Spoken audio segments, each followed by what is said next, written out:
আজকের এই ভিডিওটা খুবই গুরুত্বপূর্ণ এবং পয়েন্ট রয়েছে। ভিডিওটা সম্পূর্ণ দেখবেন। ভূতের সামনে পড়ল, অর্থাৎ মিনি ফুটবল খেলার ফুটবল প্লেয়ার যারা ফুটবল খেলে, যারা ফুটবল খেলা করতে গিয়ে অনেক রাত্রে বাড়ি ফিরছে, সেই বাড়ি ফেরার পথে গাড়ির সামনে ভূতের সম্মুখীন হয়। তো যা হোক, এখন তো ঘটনাটা আমরা তো দেখলাম এবং ফুটবল জগতে এরকম আমি আমার লাইফের প্রথমেই শুনলাম। তো সেই জন্যই ভিডিওটা আমি ডাউনলোড করলাম, করে আমি পোস্ট করলাম, যাতে আমার এলাকার মানুষ, আমার ফেসবুকের যে সমস্ত প্রায় ৭১,০০০ ফলোয়ার্স তারা দেখবে, বা তাদের জন্য সতর্কবার্তা। দেখেন, মিনি ফুটবল খেলাতে অনেক রাত্রি হয়, অনেক রাত হয়, সেই কারণে কিন্তু তাদের বাড়ি ফিরতে সমস্যা হয়। তো সেই কারণেই আজকের এই ভিডিওটা, সম্পূর্ণ ভিডিওটা দেখুন। আর ফুটবল প্লেয়ারদের সামনে ভূতের দেখা হলো, গাড়ির সামনে ভূতের দেখা হলো, কি বলছে সম্পূর্ণ ভিডিওটা আমরা দেখে নেব।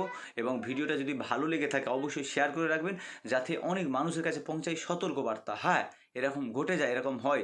আর এটা কিন্তু এআই ভিডিও নয়, আমি বলছি না। চলেন সম্পূর্ণ ভিডিওটা দেখেন, সম্পূর্ণ ভিডিওটা দেখেন। মিনি ফুটবল প্লেয়াররা দেখুন, খেলে ফেরার পথে রাতে ভূতের মুখোমুখি হলো। বন্ধুরা, জানিয়ে রাখি, এটা কোনো এআই ভিডিও নয়, অরিজিনাল ভিডিও। পারলে অনেক mini football channel original video upload করেছে, আপনারা দেখে আসতে পারেন।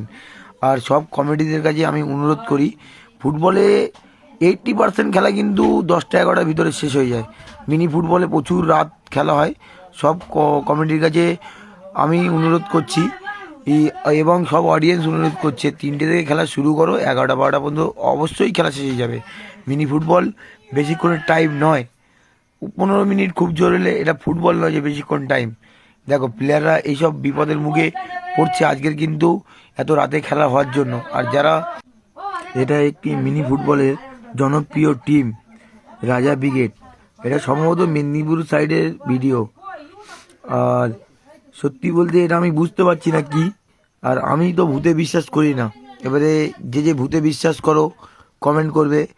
মানে অস্বাভাবিক জিনিস, নইলে কিন্তু এত লম্বা হয় না। মানুষ ইয়ার্কি মারলে কিন্তু মানুষ এত লম্বা নয়। আমি তো দেখিনি এত লম্বা।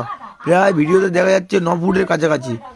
আর গাছের উপরে হাত দিয়ে, মানে নারকেল গাছের, দেখো নারকেল গাছ বা খেজুর গাছের উপরে হাত দিয়ে কি পারছে। আর আমি সত্যি বলছি, আমি ভূতে বিশ্বাস করি না। আর যদি এরকম কিছু হয়ে থাকে অরিজিনালি, কেউ যদি না ইয়ার্কি মেরে থাকে, তাহলে সব প্লেয়ারদের কাছে বলছি, যদি খুব রাত হয়ে যায় তাহলে আপনারা ক্যাপ্টেনের বাড়ি বা কোনো স্কুলে সবাই মিলে একসাথে ঘুমিয়ে তারপরে কিন্তু বাড়িতে ফেরো, নইলে কিন্তু এরকম জিনিস বিপজ্জনক হতে পারে।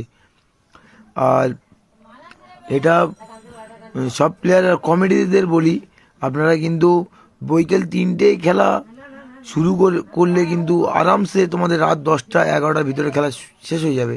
তখন কিন্তু প্লেয়াররা কিন্তু এত বিপদে পড়বে না। আর এটা জানি না কে কেমন, মানে মানুষে ইয়ার্কি মেরেছে নাকি, মানুষ মনে হচ্ছে না, এত লম্বা মানুষ হয় না, আমি দেখিনি আজও পর্যন্ত।